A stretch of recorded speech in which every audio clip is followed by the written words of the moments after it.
Good evening, tributes, and welcome to Future Panem's YouTube channel.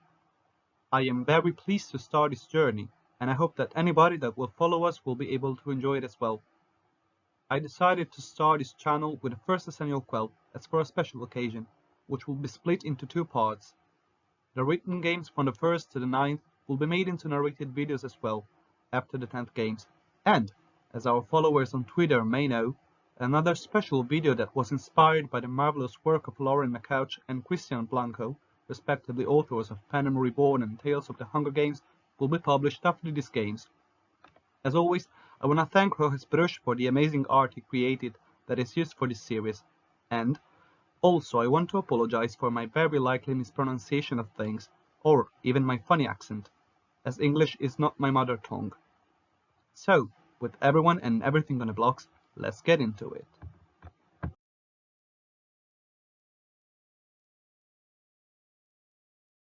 The 10th Annual Hunger Games, which occurred in the year 2150. After the first 9 anniversaries of the Hunger Games, the capital and the districts were thrilled for the first Decennial Quell ever, that was to take place in the early July of the year 2150. Unfortunately, we weren't able to find any record that certified which were the main circumstances that led to the Decennial Quells becoming a reality, although it is strongly alleged that, following the events that occurred during the first games ever and the actions of the victor Altio Marinelli, the Council felt the necessity to remind the districts that no rebellious act could go unpunished or unnoticed. Plus, with the controversial ending to the 9th games, the Decennial Quell could easily be seen as a way for the Council to reinforce the idea of its power and mightiness over the districts. On July 3rd, a mandatory announcement was made and broadcast on the early evening in all houses and all squares of Panem, in which Deacon Irvin, victor of the 9th Hunger Games, presented himself once again to the nation and explained how the Decennial Quells would work. Every 10 years, a special edition of the games would take place, in which the reaping events would be greatly influenced by a twist that would be different for every quell, further stating that the twists represented a reminder to the districts of the events of the fall of the world that were mainly caused by the district's actions. Deacon then made a speech in which he reminded Panem's viewers of the joys of being a victor and the importance of the games, before he could be seen on all screens of Panem unfolding an envelope which contained the Quell's conditions for the 10th games, which Deacon began to read aloud. As a reminder that rebellious fathers and mothers left their children without a parent, this year the tributes will be chosen among the orphans of each district. This meant, as Deacon went on to explain, that for this year's games, only district citizens aged 17 or lower, with no guardians still alive to watch over them, would be eligible for the reaping, implementing that citizens who were 18 years old or older were instead considered to be adults, therefore theoretically part of a family, even if it was made up by only one member. The conditions for the quell had been very well received both in the capital and, surprisingly, in most districts too, as the families of district citizens with at least one of their parents still alive were allegedly happy that none of their children would be chosen for this year's games.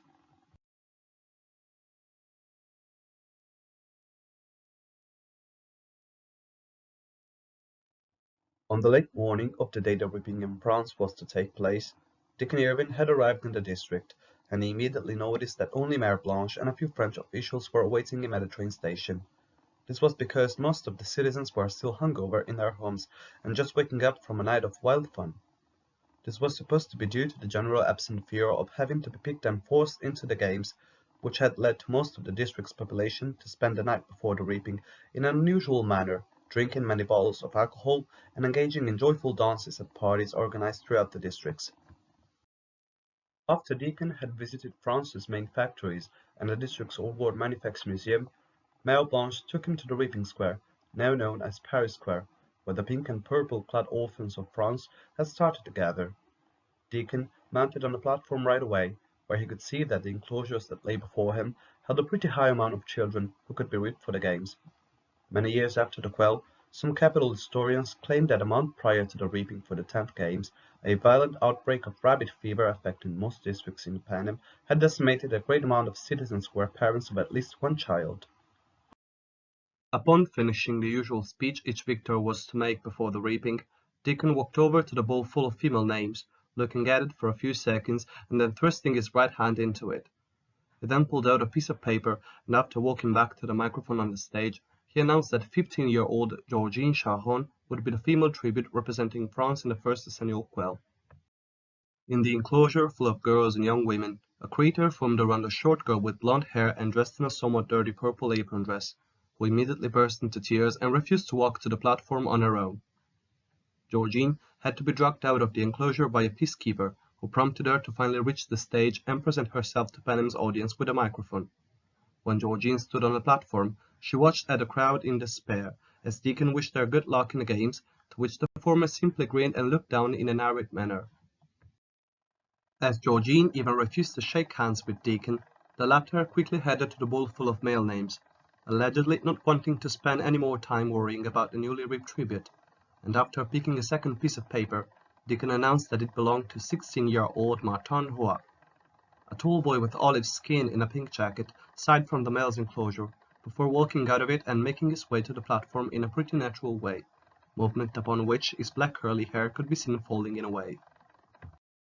What happened next is considered to be one of the most controversial yet hilarious moments in the history of the Hunger Games. As Martin was just about to climb the stairs to the platform, two middle-aged women shouted his name from the crowd outside the enclosures, before almost simultaneously screaming that they would always love him. Martin turned his head to the women in a dazed look, and a camera panned in on his eyes, which were of a color that was described as the most vibrant green of the deepest forest. But just as he was about to say something back, one of the two women rather loudly asked the other one what she had just told his fiancé, to which she rudely responded not to call fiancé his soon-to-be husband. It did not take much time until a fight broke out between the two, and even the peacekeepers that were to guard Paris Square during the reaping were dumbfounded by the events unfolding before their eyes. When even an angry young man had made comments about Martin being his, Mayor Blanche and Deacon thought best to end the reaping there and then, prompting Martin and Georgine into the town hall, and leaving the peacekeepers to sedate the fray that had started, managing to do so by firing two warning shots in the air. Into the town hall, seeing that neither Georgine nor Martin had family members still alive or guardians that watched over them, the pair of tributes from France was allowed to be visited by one friend each. For Georgine, it was her childhood friend Lena who came to say goodbye, and the two soon began to cry together for most of the time allowed for the visit, during which Lena tried to console her friend that she could make it somehow if she was careful enough, but to no avail. As for Georgine herself, she used the few seconds in which she was not crying to insult the council and the capital, stating that these games were senseless and not representing anything at all. And although Lena tried to tell her to keep quiet if she did not want to end up like Monique, Georgine did not stop, making it inevitable for the capital to censor most of the visit when it was broadcast days later. After 3 minutes, a peacekeeper came to collect Georgine, putting her on a train that would depart shortly after. As opposed to Georgine, Martin was not visited by anyone, allegedly because of the people who had just fought for him and who could have been likely to visit him were very soon brought to France's prison in order to not cause any more unrest throughout the district. Martin therefore lay in wait, occasionally looking at a bookshelf in the room he was in and taking books from which he would only read a few lines on random pages before putting them back into the shelves. A peacekeeper then came and told him that it was time to go, to which Martin nodded and followed him through the corridors of the town hall and outside the building. Upon arriving to the train station, Martin got on the train, and minutes after the train finally took off, heading to Capital City. On the train, both Georgine and Martin sat on the couch near to the bar,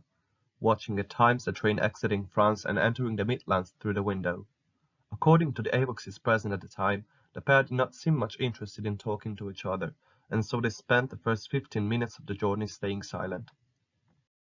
After a while, Martin turned his attention to the shiny bottles of liquor of the bar, and seemed tempted to drink some of their content, but as he stood up from the couch, Georgine, who had stopped crying upon stepping onto the train, finally spoke and asked him what he was doing. Martin stared at her, but did not respond, and he headed to the bar before taking a bottle of tequila and opening it, pouring himself a glass of the liquid. As Martin took the first sip from his glass, Georgine asked him what his fiancée would think of him, to which Martin corrected her by stating that there wasn't only one, further stating that it did not matter anymore. Georgine then questioned her district partner on why he had wanted to tie himself up to so many people, but this time again Martin remained quiet and did not answer, taking another sip from his glass, contorting his face into a grimace for having drank too much of this tequila. After a few seconds of silence, Martin simply told Georgine that he wasn't in a mood for a small talk, to which the latter apologized and went back to looking at the train windows. Another moment of silence passed, and Martin spoke once again, apologizing to Georgine for his rude behavior, but Georgine told him that he didn't have to, and that she could understand. This conversation had by that point broke the ice between the pair, and the two started talking about their lives back home. Martin admitted that, since his parents had died when Martin was only 14, he needed to find a fast way to make money to not starve to death, stating that offering his service to the wealthiest citizens of France seemed like one, whereas Georgine told him that her sister Monique was chosen as the female tribute for the 8 games and never came back, while her mother Joelle had died due to the rabbit fever outbreak just 2 weeks prior to the reaping. Georgine also asserted that, after the conditions for the Quell had been revealed, she had often thought of how it did not seem just a mere coincidence to her, leaving most citizens in the capital that were watching the events on their screens confused and even outraged by her accusations. After Georgine had made this comment, the buffet as well as the pair's mentor entered the carriage. This year's mentorship to France tributes had been assigned to Josaphat Afolabi, a well-built man in his 40s who was none other than the cousin of last year's head game maker Ivo Afolabi. Apparently, after witnessing his cousin's failure in running last year's games, Josaphat had wanted to redeem his family's name, therefore taking up the role of mentor, in hopes of having one of his future mentees to win the games. As Georgine and Martin noticed that their mentor stood before them, they stopped talking to each other, and Martin put his drink down on the couch, allowing Josaphat to introduce himself. Not surprisingly, both Georgine and Martin were confused by Afolabi still being present in the games, and immediately asked Josaphat what had happened to his cousin. However, Josaphat responded that it did not matter, telling them that he was there for a very specific reason, and not to talk about his cousin, before ordering them to join him at a table next to the couch, so that they could start to prepare for the games. The 2 tributes hesitated for a moment, but eventually did as Josaphat told them and sat on the chairs in front of him, although in the process Georgine quietly mumbled to herself that apparently even the game makers were not safe from the capital. Josaphat then went on to ask his tributes if they had any special skill on which they could rely on within the arena. Georgine answered that she had never handled a spear or an axe, but she added that she could go underwater and hold her breath for nearly 5 minutes. This was later proven to be true by some interviewers back in France, who stated that Georgine worked indeed in a sector of the collection of underwater coral on French coasts in order to maintain herself. Josaphat did not seem too impressed by what he had just heard, but eventually he told Georgine that they would manage to find a use for that. As for Martin, he briefly thought about what to say, before telling Josaphat that his best skill was for sure diplomacy and persuasion, stating that it was how he had managed to get rich people back in France, to like him first, then to love him, and lastly, to let him in their homes. Josaphat seemed confused by what Martin had just said, but eventually burst into laughter and told him that it was for sure an interesting one, with Martin apparently not knowing how to respond, and Georgine letting out a slight giggle. As the trio began to eat their meals from the buffet, Josaphat began to explain what events would take place over the course of the week before the games, also telling his new mentees to beware the careers and attributes from Russia, before ordering an AVOX to play 9 games on the TV screen. Before Josaphat's intentions of going to last year's games, Georgine soon protested, saying that they had already watched these games last year and that they did not need to do it again, stating that she and Martin did not need to be more scared than they already were. Martin did not dare intervene, allegedly afraid of his mentor's reaction, and as Josaphat had heard Georgine complaining, he turned to her and immediately slapped her on the face so violently that she fell from the chair and onto the floor, before Josaphat commented that a rebellious attitude is more of a curse than a blessing. A sore and embittered Georgine got up from the ground, before sitting down next to a terrified Martin. The trio therefore began to watch the games, and aside a few moments when Georgine hugged Martin in fear at the sight of the vultures and the final storm, the 2 tributes were guided by Josaphat in analyzing crucial moments of the games and coming up with solutions to how some tributes could have avoided death. When the train had entered the capital station, Josephat got ready to lead his tributes to the limousine that would have taken them to the accommodation tower, but as soon as he stepped off the train, a few peacekeepers that were waiting for the group on a train platform took him by his arm and mounted him on a private car that departed immediately after. Georgine and Martin, fairly confused and scared by what had just occurred before their eyes, were therefore left alone to face the crowd of capital citizens that were waiting them just outside the station, being their mentor just taken away from them, therefore not able to accompany them to the accommodation tower as he had just told them minutes prior. Georgine was the first of the pair to step off the train, although the fear in her eyes was well evident, and she started making her way to the limousine parked roughly 100 meters from her, with Martin exiting the train doors a bit later than his district partner. In fact, upon realizing that nobody would guide Georgine and him through the screaming crowd, Martin hid behind the train door, presumably out of fear. However, whereas Georgine was completely ignored by the capital citizens who allegedly had no interest in her whatsoever, Martin immediately began to be dragged from side to side of the path to the limousine by the hands of the capital citizens who wanted to take a picture with him, had been kissing him on a cheek or even elsewhere. Realizing Martin's success amongst possible sponsorships, Georgine seemed quite annoyed to have not received the same level of attention, but she just kept a straight face and walked as fast as she could to the limousine, entering it very rapidly. Martin followed his district partner only a few minutes afterwards, as he was busy interacting with his new admirers, but eventually entered the limousine as well, and the pair were taken to the accommodation tower shortly after. Upon entering the apartment for France, both Georgine and Martin looked around to see where their mentor was waiting for them, but unfortunately, they did not find Josephat anywhere in the apartment. The other tributes who were already inside the accommodation tower found themselves in similar situations, with all the mentors having strangely disappeared into nothing.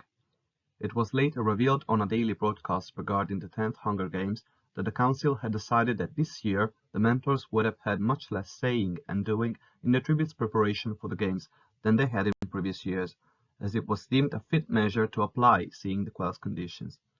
Furthermore, the council then demanded that the tributes were not to know anything about the said measure until it was time for them to know. After having looked for Josephat everywhere in the apartment for roughly 5 minutes, Georgine seemed to give up and sat on the sofa in front of the TV screen with a vacant look in her eyes. Martin, who was in his bedroom opening the doors of his wardrobe, seemingly hoping to find Josephat there, followed Georgine soon after, and after sitting next to her, he asked her if she thought that their mentor could have been just in prison for having done something they were not aware of.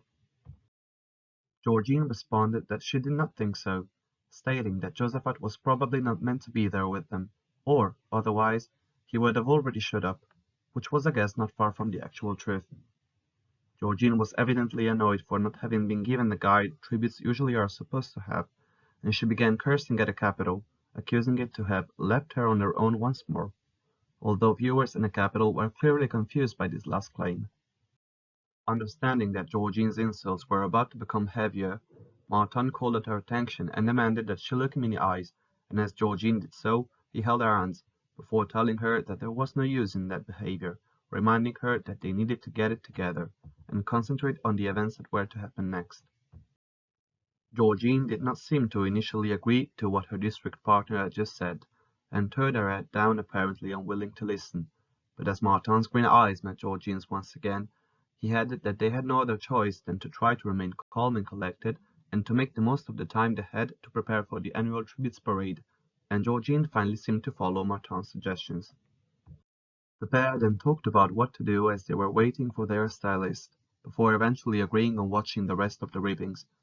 As on the screen was being shown Netzai, who was only 10 at the time, being chosen as the female tribute for the African states, a group of AVOXes entered the apartment, holding in their hands and arms 2 sewing kits and a bundle of sewing materials that included various textiles, leather, felt, and fabrics, placing them on the dining table and then leaving the apartment seconds after before neither Georgine nor Martin could say or ask anything.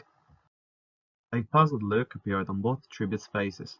but soon Georgine turned to Martin and told him that, making a correct guess, apparently, they would have to sew their own outfits for the parade without the help of a stylist.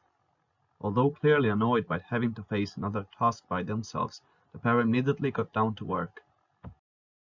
Neither of them knew how to properly create an outfit out of nothing, but they both managed to at least accomplish their duty, with Georgine sewing a lilac dress using mostly fabric, also creating a black belt with a piece of leather, while Martin producing a purple toga with the silk he found among the materials the pair had received from the Evoxes, also using another piece of black leather as a belt that he put around his waist.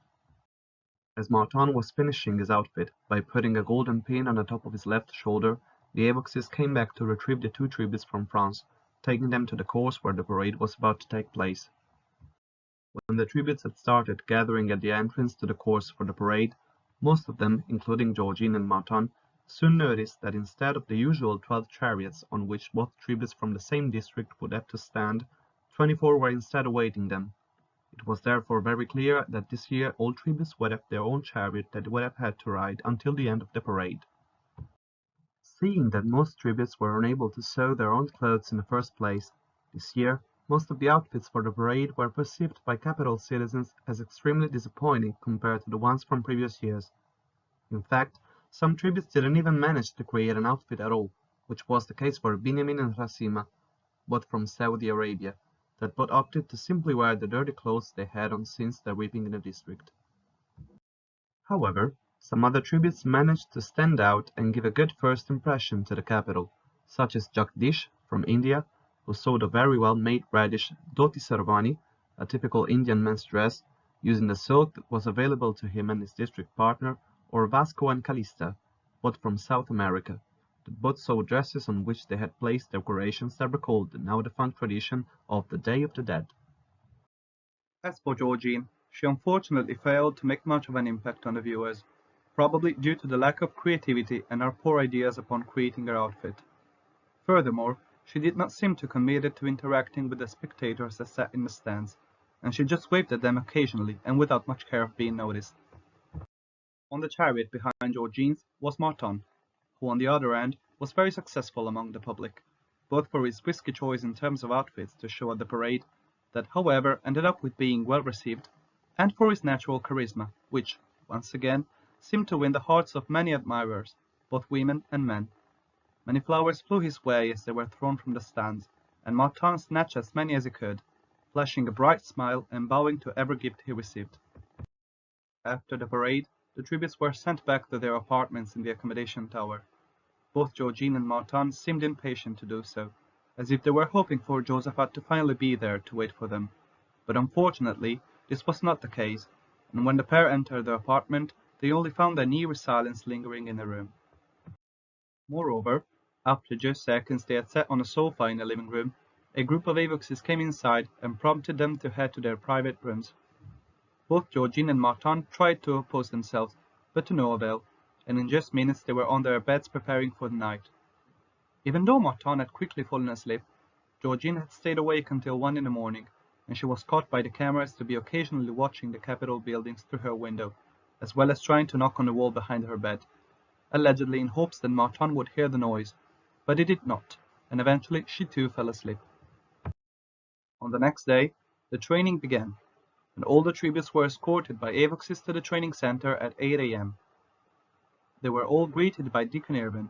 who explained the rules that needed to be followed, as well as listing all the training stations present in the training center. Georgine and Martin were stood next to each other, although they did not speak to each other until Deacon had finished his introduction. Martin seemed to listen carefully and occasionally looked to his competition, mostly paying attention to Farley and Carmel, both from America too, as they joked with each other and laughed lightly as they watched Ned sigh uncontrollably shaking in fear. Georgine was instead looking at her surroundings, and she was the first among the 24 competitors for the games to appear to notice that no staff member was standing next to the training station waiting for the tributes to begin their training. It was at that point that Deacon received no help nor instructions would be given from the training staff to any of the tributes, adding that the stations had all been provided with a digital screen each that showed how to make the most of the activities in which a tribute would decide to train. Deacon then finished his introduction and finally dismissed the tributes to their training. Martin and Georgine looked each other in the eyes, and the former suggested that they work together for the first day of training, to which the latter agreed, and after some thought about which training station to try first, the pair eventually chose to head to the survival station. However, Although Martin had initially asked his district partner to work together during training, he ended up doing things in a different way. In fact, at least about half of the tributes had rather strangely made the same decision as Martin and Georgine, including Tucker and Lorraine, both from America 1. Upon arriving at the survival station, it didn't take long for Martin to exchange a few words with Tucker, and the two boys soon engaged in a conversation, mostly about their lives back home and the prettiest girls around.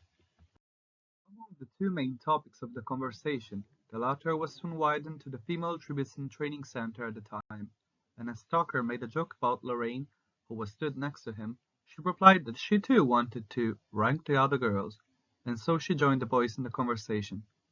During the time they spent at the survival station, Martin and Tucker and Lorraine learned techniques for lighting a fire in the nature and building animal traps, while occasionally sharing a banter and small talks with each other. When the pair from France re-entered their apartment that night, Martin promptly asked Georgine what she thought about Tucker and Lorraine, and if it would be too foolish to ask the two from America 1 for an alliance. But Georgine simply frowned and stated that it was indeed brave to ask them, although he should not by all means expect them to be friends of his, before heading to her private room and leaving Martin perplexed on his own. As for Georgine, Martin had tried to include her as well in the conversation between him and the two tributes from America 1, but she seemed very uninterested and much more concentrated on learning new skills in survival, although she always remained accommodating and very polite towards Tucker and Lorraine if these two tried to speak with her.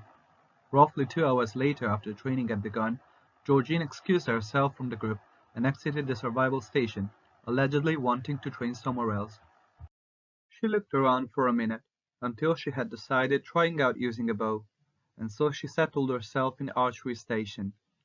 Georgine spent there most of the remaining time of the first day of training, and, at the end of the day, although she could not be considered the best archer among the tributes, she had managed to hit a good amount of targets and learned how to use a bow at least to a decent degree.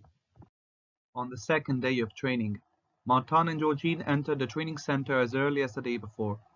but as the former looked around for Tucker and Lorraine, he noticed that they were in line at the spear station, socializing with Farley and Carmel, both from America 2, while carefully eyeing their competition. The look on Martin's face turned to one of annoyance as he tried to wave his hand at Tucker and the latter completely ignored him,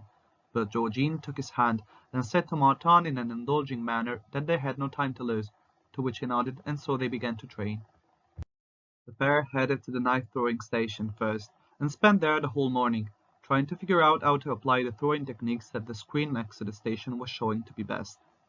Both Georgine's and Martin's aims went from decent to be fairly good as they improved over the morning, and they both proved to be able to hit a good amount of targets at the end of training. After the lunch break, Georgine told Martin that she wanted to have some time for herself for the rest of their training time, to which Martin agreed, and so the former went to the swimming station, whereas the latter headed to the obstacle course. Martin succeeded in completing it in a very short time, achieving the record for the best male scorer among this year's lineup, which seemed to impress the tributes who had been watching, such as Farley from America 2, Matvey and Lidochka, both from Russia. As for Georgine, she entered the pool of the training center and remained in the water for most of the remaining time, only getting out 3 minutes before the training center was due to close for lunch. In the late afternoon, Iona and Delia, both from Italy, joined Georgine in the pool, and after the three had exchanged a few words, they soon seemed to get along with each other, discussing topics such as how the careers looked as mad mastiffs, their lives back in their respective district, and how they would give anything to go back to when their parents were still alive.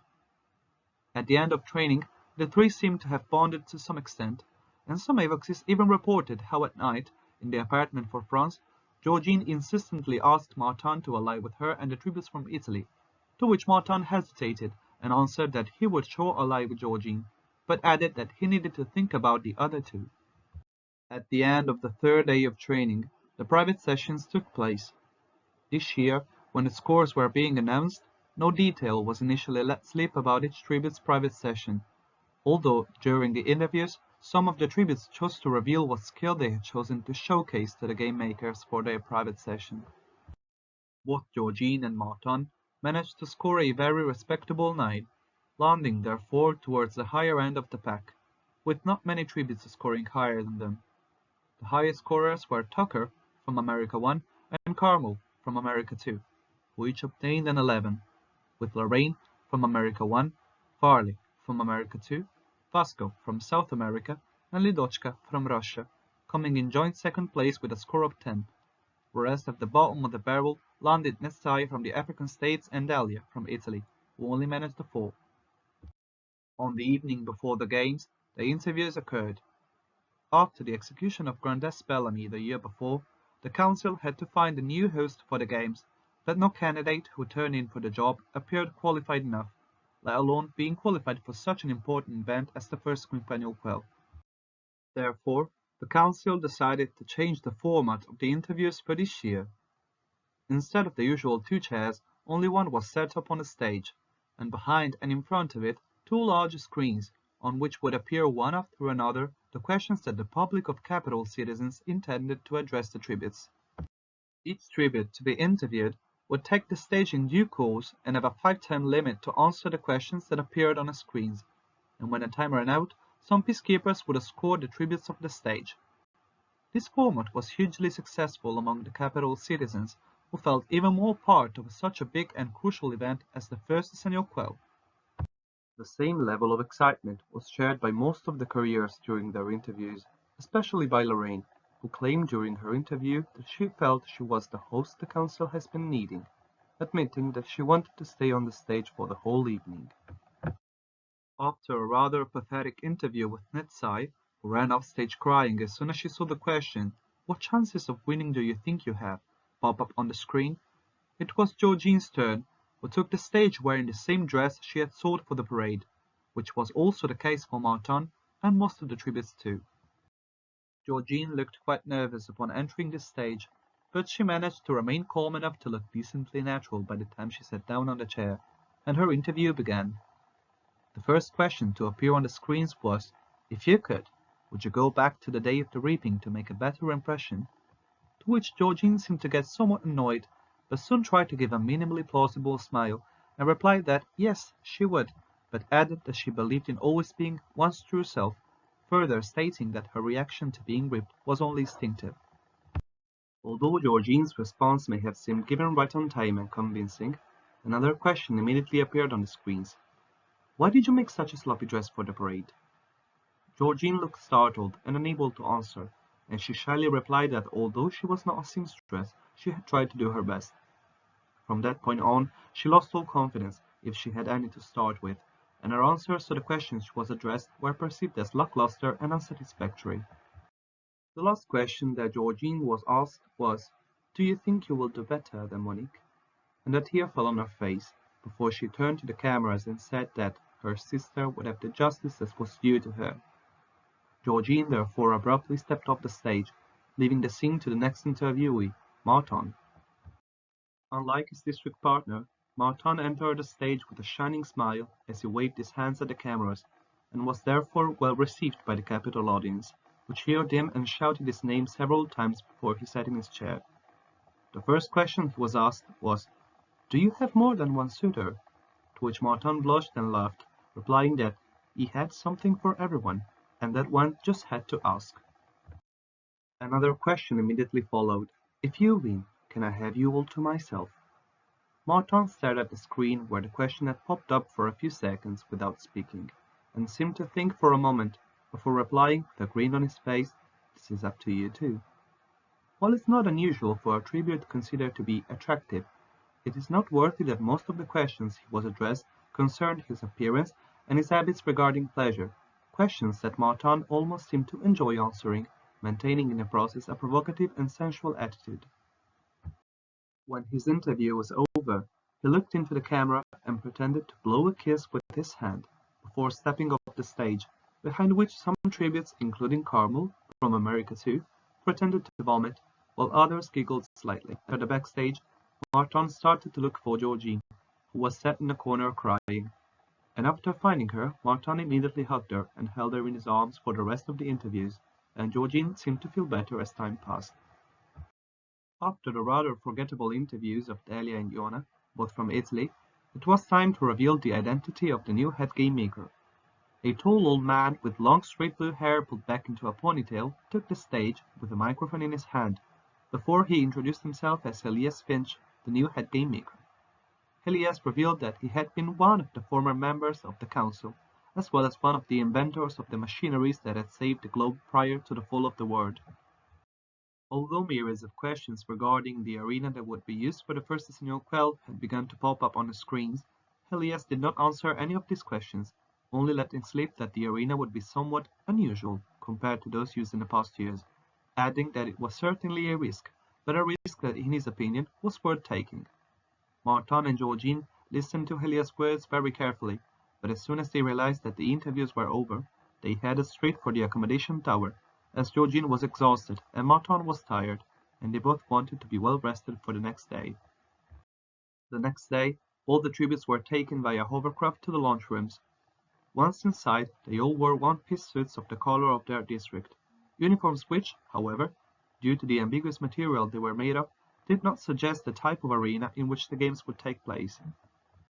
While Georgine stood in front of the lunch tube, allegedly undecided whether to enter it or not, the door for a lunchroom opened, and Josephat Afolabi stepped inside. Josephat called Georgine, to which she turned and, amazed by his presence, immediately ran into his arms and hugged him, which Josephat reciprocated. Georgine immediately asked him where he had been so far, and she began to cry and beg him not to let her participate in the games, but Josephat asked her to be quiet. He then went on to explain that, due to the rules of the Decennial Quell, the mentors were not allowed to meet their tributes until the start of the games. Georgine did not seem to accept this explanation, and she pushed him forcefully away, then sat on the ground next to the lunch tube. Josephat sat down next to her and told her that, if she wanted to win, Georgine had to get out of her the grit she had shown at the reaping, adding that he was sure she could do it. Georgine seemed a little more convinced, and Josephat took her hand and walked her to the tube, where he instructed her to ally with Martin and no one else, before kissing her on the hand and wishing her good luck. The tube then closed, and Georgine started rising slowly into the arena. Shortly after, Josephat also went to visit Martin, who in the meantime was in his lunchroom, sitting at the wall with his eyes closed. After reopening them and noticing that Josephat was with him, Martin threw himself angrily towards him, calling him bâtard and fils d'un chien, terms that the linguistic experts of the capital have identified as insulting expressions from the French dialect. Josephat apologized and explained to Martin the causes of his absence throughout the whole experience, and the latter seemed to understand them better than Georgine did, before Josephat complimented Martin on his strong performance so far, telling him that the capital loved him and asserting that he was one of the favorites for the win. However, this seemed to cause anxiety to Martin, who had started shaking to some extent, but Josephat held his arms tightly and ordered him to "get it together" in a rather austere tone, to which Martin obliged. Josephat then told his tribute to ally with Georgine, but to keep an eye on her too, as she was smarter than she looked. Martin nodded and thanked Josephat before entering his tube, which closed shortly afterwards. As Josephat mouthed something to Martin which resembled the French au revoir,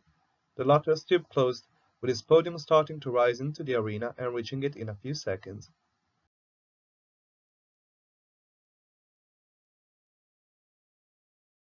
The 10th games took place in an arena known as Kingdom of Magenta. The tribute's podiums were placed above the purple water of a lake filled by liquids that poured from two waterfalls in the vicinity of a bright pink cornucopia, placed in an area that lay just next to the lake. From the cornucopia departed two sets of metallic constructions and walkways that, passing through a rocky structure behind the cornucopia, drew pathways throughout the whole arena, which were accessible to tributes. Outside the cornucopia area, sections of higher and lower ground completed the rest of the arena layout, which was covered by more or less dense sections of rainbow trees and stone monoliths scattered throughout the arena, while the terrain was grassy at times, rocky at other times. The arena's flora consisted in numerous types of plants, some of which were edible and/or grew edible fruits and vegetables, whereas others were so poisonous that just taking a bite from a leaf or the fruit that these plants grew could mean death. In the commentator's box, as head game maker Finch and Deacon Irvin, victor of the 9th Hunger Games, had finished the tour of the arena, the focus shifted to the supplies and weapons available at the cornucopia. Deacon noticed that many see-through bags that contained loaves of bread, chunks of cheese, sleeping bags, penknives, dried meat, and canned beans were all floating in the water at a short distance from the cornucopia shore, whereas right in the mouth of the cornucopia lay this year's available weapons, which included a variety of melee and throwing knives, 4 bows and 4 bags of 20 arrows each, spears, and axes. Deacon then pointed out that he couldn't see any animal roaming through the arena, instantly deeming it as a big difference between these games and the previous ones, which he had won. But head game maker Finch simply told him to wait and see,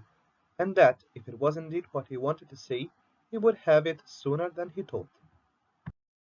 As the podiums had all fully risen, the tributes immediately noticed the rarefied atmosphere of the arena, and looked at their whereabouts in amazement, allegedly because of the wondrous settlement in which the games would take place.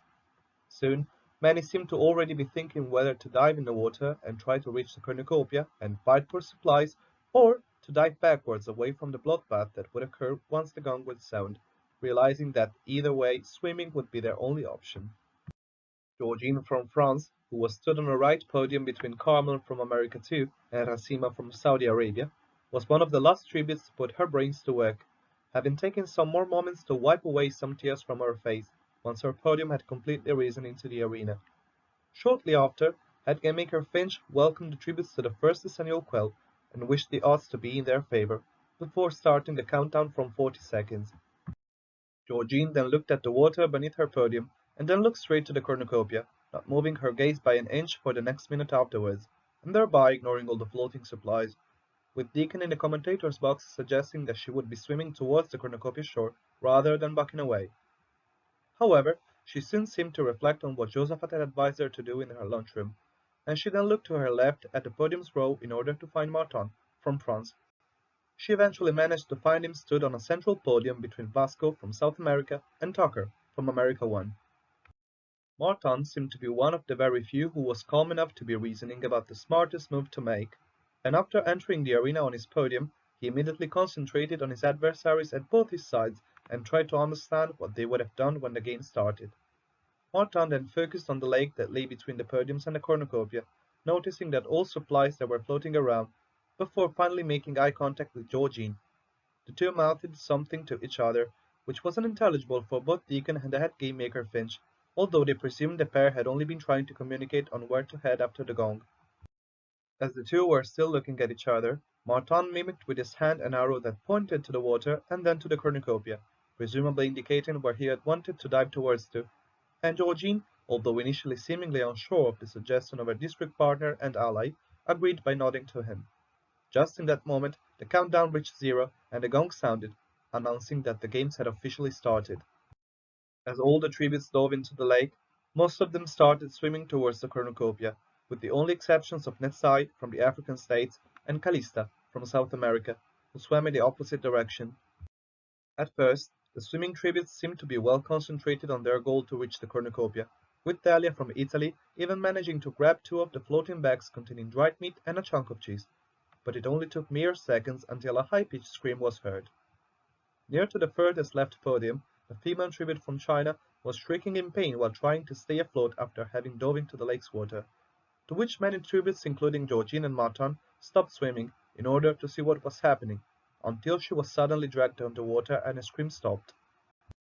This in turn made all the tributes who were watching freeze in terror, and, when blood started flowing in the spot where the girl from China had just disappeared, loud screams of fear and horror filled the lake area, as these tributes began swimming towards land as fast as they could. Suddenly, the boy from the African states was also dragged underwater by this unidentified force, which only caused chaos to erupt and dominate the situation.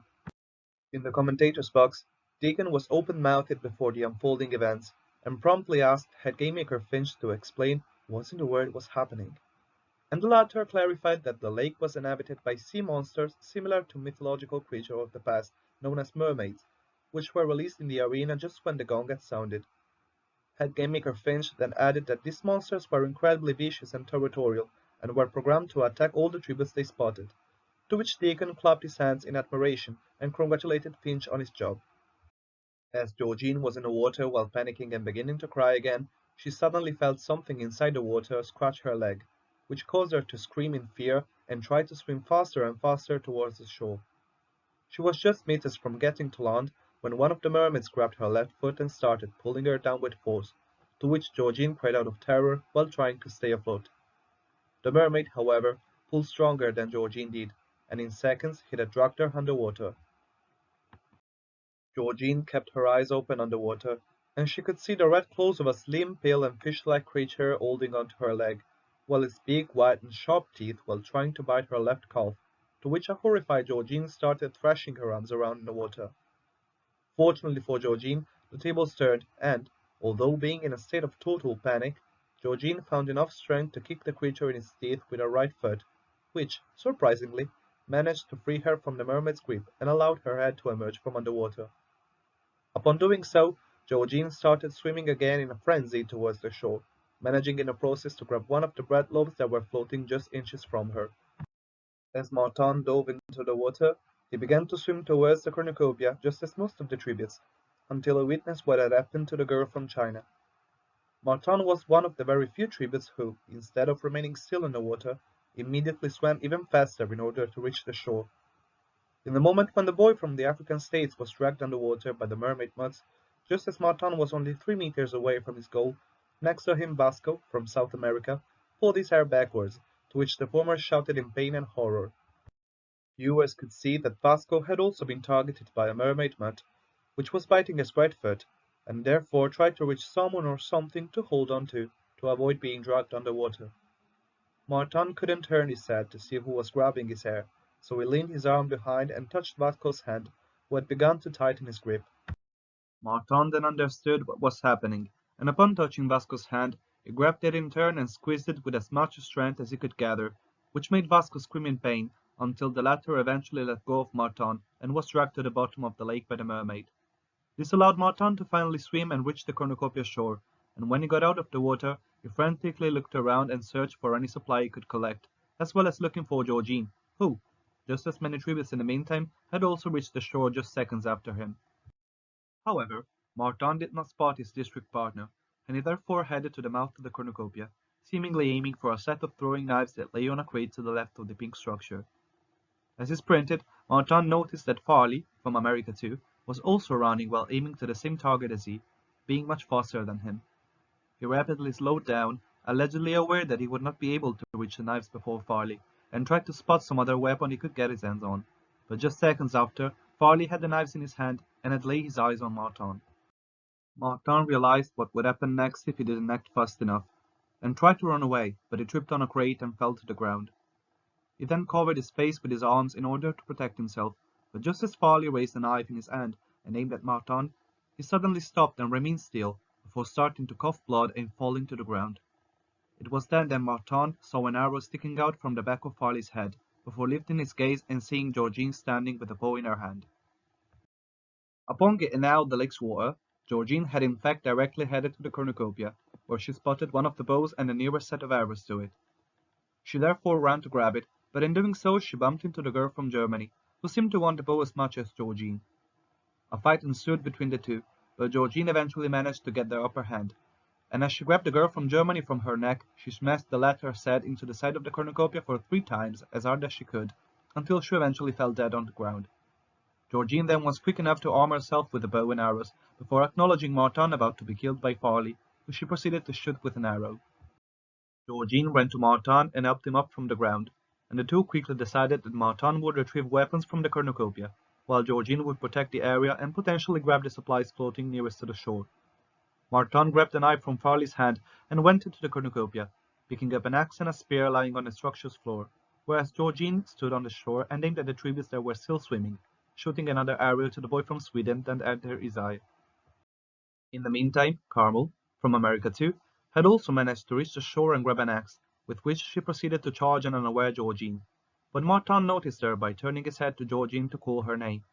and he therefore threw one of his knives straight at Carmel, which entered her temple and killed her instantly, with Carmel's body subsequently rolling into the water of the lake. Martin then witnessed Benjamin from Saudi Arabia being dragged underwater by another mermaid, while Matvei and Lidochka, both from Russia, had reached the cornucopia shore and grabbed an axe each, before Matvei threw his at the girl from India, while Lidochka threw hers at Rasima from Saudi Arabia. Martin called Georgine once more, who this time actually heard and understood the reason why, and the pair ran away from the scene to the east side of the arena, with Georgine in the process grabbing a water bottle that had fallen from Carmel's hands a minute prior. In the commentator's box, the Canadian was clenching his fists in rage, while complaining about how Georgine and Martin had eliminated the two tributes from America 2 in such a cowardly way, but head game maker Finch ignored him completely, and instead congratulated Georgine on her great performance during the initial bloodbath, claiming that he had indeed seen the fire that earned her a 9 during the training session. Finch did not instead express himself about Martin, stating that pretty faces don't usually last long in the games, before he apologized to Amir Hussain Ahmad, victor of the 7th Hunger Games, and Deacon Irvin laughed hysterically at his comment. As Georgine and Martin were running through the arena, they could still hear the tribute screams coming from the cornucopia area, as the bloodbath was still ongoing. The pair from France seemed however unbothered, until they reached the clearing inside one of the woodland of rainbow trees that covered a good amount of the arena terrain. As they both gradually slowed down and eventually stopped running, Georgine excused herself from Martin, saying that she needed to have a moment for herself, to which he agreed. Georgine went behind a tree, and when she was sure that Martin could not see her, she started shedding some tears and sobbing lightly, to which, in a commentator's box, Deacon Irvin told the viewers that maybe Georgine was not that tough of a girl, with head game maker Finch agreeing that he could be right indeed. Martin had in the meantime let himself fall onto the ground and lay motionless with his spear and knives in his hands, while looking at the starry sky that covered the arena. But just as Georgine's sobbing became louder, Martin overheard her and immediately got up to check on her. As Martin reached the tree behind which Georgine was hiding and saw her weeping, he dropped his weapons on a moment and hugged her warmly, as Georgine eventually broke down in a cry of despair. Martin comforted his district partner, allegedly afraid of giving away the pair's position because of the noise Georgine was making, until after some minutes she stopped crying and recomposed herself. Martin then prompted her to come back to the clearing, stating that it would be safer there. Georgine nodded and quietly thanked him for his support, to which Martin politely smiled and picked his weapons back up. As the two reached the clearing and sat on the ground with axes, spears, and bow in their hands, 12 cannons blasted through the sky, signaling the end of the bloodbath. In fact, not much time after Georgine and Martin had left the cornucopia, Tucker and Lorraine, both from America 1, had fought and killed in the process the boy from Germany and the girl from Sweden, which had brought the amount of fallen tributes from 10 to 12, while the rest fled from the cornucopia area or stayed there after the initial bloodbath. A moment of silence ensued, before Martin asked Georgine whether she thought if what remained of the couriers would come to find them, to which she answered that they would, but not right after the bloodbath, as they would need to recover for about some time before starting the usual tributes hunt. Panem's viewers could see that Georgine was in fact right, as after the bloodbath, Tucker and Lorraine were shown on a camera to have decided finding a way first to safely retrieve all the supplies floating in the lake's water. Georgine then thanked Martin for having saved her life during the bloodbath, to which Martin reciprocated, telling her that she did the same thing for him too, before stating that, in the end, they made a pretty good team. Georgine grinned and nodded, adding that maybe they were better than the twos Tucker and Lorraine had preferred over them, referring to the tributes from America 2, Farley and Carmel, and Martin joked that Tucker and Lorraine were probably having sour grapes for dinner, making Georgine let out a small laugh. However, Georgine stopped laughing when she seemed to capture a movement from behind a tree in the distance with her eyes, to which she alerted Martin, and they both armed themselves as the movement turned into noise. The noise then moved from behind the tree to between its branches, and as Georgine loaded her bow and Martin readied one of his knives, a little golden hummingbird with a very long and sharp beak flew out of the tree and charged towards Georgine, seemingly aiming for her neck. Head game maker Finch explained in that moment that a little creature was actually a genetically modified species of bird that was created in capital cities' laboratories, programmed to attack anyone or anything who got too close to any rainbow tree in the eastern part of the arena. Despite Georgine had indeed been too slow to detect the hummingbird's movement, Martin proved to have quick reflexes and threw his knife at the bird, hitting him straight in the head. However, there was not only one, as the death of one of their species had awakened a flock of 5 other birds which lived inside of the same tree. Georgine seemed to be petrified at the sight of these bird moths, but Martin quickly grabbed her hand and told her that they needed to go, and so the pair started running away from the attacking hummingbirds, however, in the process, leaving in the clearing the bread loaf and the water bottle that they had retrieved from the cornucopia. Georgine and Martin then ran through the arena, heading southeast, trying to avoid hitting any tree in their path, as the birds were closing in on them. One of the birds increased its speed and managed to sting Georgine in her right shoulder, making her scream in pain and fear, but the latter quickly managed to fend it away by hitting it with a punch that sent him on the ground, while another bird stung Martin in the back of his left leg as a shriek came out of his mouth. However, Martin wasn't able to get the bird's beak off of him, and so he had to run with it stuck in his left leg during the whole chase. Time to time, both Georgine and Martin would take turns in shooting arrows or throwing knives at the birds, trying to make them stop going after them, but to no avail, and the chase continued for a long time. Eventually, as the pair had almost reached the south perimeter of the arena, they met a somewhat deep grassy valley surrounded by a plethora of trees, and upon noticing what most resembled a shelter to him, Martin grabbed Georgine's arm and threw them both into the valley, rolling deep down to the bottom of it. As the duo lay down, they watched over their heads, seemingly waiting for the golden hummingbirds to follow them, but the latter surprisingly did not, and upon acknowledging the two tributes' position, the moths turned back to where they had come from, much to both Martin's and Georgine's amazement and relief. After a moment of the pair regaining their breath, Georgine got up from the ground and checked the wound on her right shoulder, deeming it not lethal nor susceptible to possible infection, as the hummingbird's beak had not penetrated her skin too deep. Martin recovered from the chase too, and after removing the beak and his hummingbird stuck in his leg, which appeared to be dead, he checked his wound too. Unfortunately, the injury on Martin's leg seemed to be much more serious and deep, and upon understanding this, he swore in frustration. Georgine heard him and checked her district partner's conditions as well, and after doing so, she proposed to look for some leaf or plant that could alleviate the pain. But just in a second, the pair heard the sound of a sponsor flying down their way. As Martin could not stand up, it was Georgine that grabbed the sponsor bag as it neared the pair and opened it, finding inside a bandage and an anti-pain semi-liquid solution, to which a knot was attached that read, "Apply all over the wounds, from J." After informing Martin on the content of the sponsor bag, Georgine proceeded to do as the instructions told, and applied the solution first on Martin's wound and then on her own. The two almost immediately started to feel better, with Martin letting out a sigh of relief as he could see that the cut on his leg had healed completely, and he could walk without any sign of pain or limp, before both him and Georgine looked up to the sky and thanked no one in particular. On the other hand, it did not take long for the pair to acknowledge that their food and water were gone, and they were quick to understand that they would become hungry and thirsty soon, seeing that the sun was setting. Martin then suggested that they both put their survival skills to test and see if there was anything edible in the near distance, on the condition of not having to leave the valley for too long. Georgine agreed, saying that she would go first, as it was best to put Martin's leg at rest for as long as they had the opportunity. Luckily, not too much time afterwards, Georgine found a bush that grew reddish, somewhat big berries in the vicinity of where the two had set camp, and after looking and examining the berries with what she deemed the right patience and attention, she swallowed one, and declared they were safe to eat, although as she tasted the berries, the camera caught a terrified glimpse appearing on her face.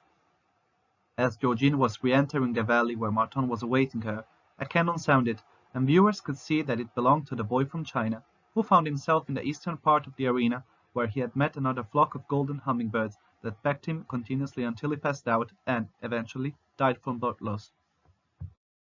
As the dark was setting in, Georgine and Martin ate the berries the former had collected, while making guesses about whose cannon had just sounded and occasionally talking about more bits of their private lives.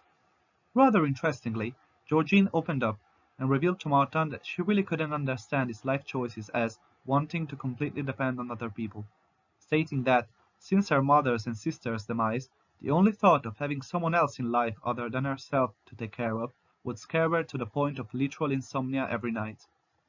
Martin looked pensively at Georgine, before telling her that he accepted her opinion, and he could see where she came from, however adding that she had demonstrated that she cared about him enough not to let him die. Georgine replied that it was a different situation, pointing out that they were in the Hunger Games, but Martin simply smiled and told her that he cared about her too, to which Georgine grinned and answered that it had been a long day and she wanted to sleep.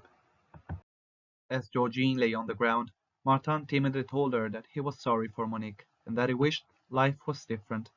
But as Georgine seemed to want to cry, Horn of Plenty played and the faces of the day's fallen tributes were shown in the sky.